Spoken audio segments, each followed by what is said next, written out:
لبيك اللهم لبيك لبيك لا شريك لك لبيك।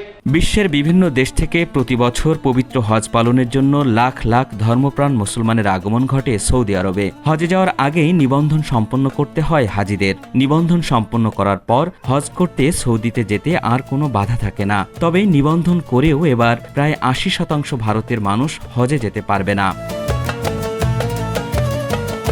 Hindustan Times ও ইন্ডিয়া.com সহ বিভিন্ন ভারতীয় সংবাদ মাধ্যমে বলা হয়েছে ৫২,০০০-এর বেশি ভারতীয় বেসরকারি ট্যুর অপারেটরের মাধ্যমে এবার হজ পালনের জন্য বুকিং করেছিলেন। তাদের মধ্য থেকে প্রাথমিকভাবে ২০% যাত্রীকে নিশ্চিত করা হবে বলে জানিয়েছে দেশটির সংখ্যালঘু বিষয়ক মন্ত্রণালয়।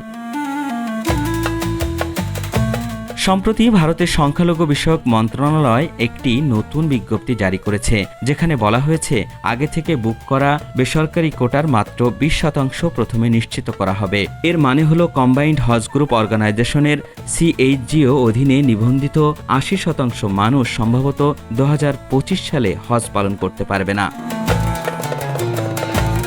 সৌদি আরবের হজ ও ওমরা মন্ত্রণালয় নুসুক পোর্টালে অ্যাক্সেস বন্ধ করে দেওয়ার পরই এই সিদ্ধান্ত এসেছে। নুসুক হলো একটি বাধ্যতামূলক অনলাইন প্ল্যাটফর্ম যা হজযাত্রীদের জন্য চুক্তি ও পরিষেবা চূড়ান্ত করতে ব্যবহৃত হয়।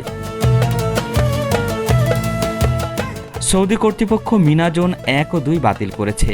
এই জোনগুলো CHGOদের বরাদ্দ করা হয়েছিল। এর কারণ হলো অর্থ পরিশোধে বিলম্ব এবং পরিষেবার চুক্তি চূড়ান্ত না করা। বাকি জোনগুলো ৩, ৪ ও ৫ আটকে রাখা হয়েছে, যার ফলে পরিস্থিতি আরও খারাপ হয়েছে। সংখ্যালঘু বিষয়ক মন্ত্রণালয় এই ত্রুটির জন্য বেসরকারি ট্যুর অপারেটরদের দায়ী করছে।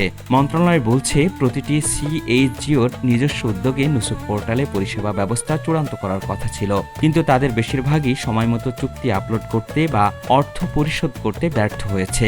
ফলে সৌদি কর্তৃপক্ষ অ্যাক্সেস বাতিল করেছে এবং ভারতীয় বেসরকারি তীর্থযাত্রীদের জন্য নির্ধারিত সমস্ত জোন স্থগিত করেছে। নাম প্রকাশে অনিচ্ছুক এক বেসরকারি ট্যুর অপারেটর জানিয়েছেন এই ত্রুটি সরকারের পক্ষ থেকে হয়েছে। অপারেটরের মতে গত বছর থেকে সৌদি কর্তৃপক্ষ অর্থ পরিশোধের প্রক্রিয়ার পরিবর্তন এনেছে। এখন বেসরকারি অপারেটরদের পেমেন্ট সরকারের মাধ্যমে করতে হয়। এরপর সরকার সেই অর্থ সৌদি কর্তৃপক্ষের কাছে স্থানান্তর করে। নাম প্রকাশে অনিচ্ছুক ওই অপারেটর বলেন, সরকার সব অপারেটরদের কাছ থেকে অর্থ পাওয়ার জন্য অপেক্ষা করছে এবং অর্থ পরিশোধে দেরি করেছে। এর ফলে সৌদি কর্তৃপক্ষের পেমেন্ট চ্যানেল বন্ধ হয়ে গেছে। সরকারের অবহেলার কারণে যারা পেমেন্ট সম্পন্ন করেছিলেন তারাও এখন সমস্যায় পড়েছেন। আল ইমরান, সময়ের আলো।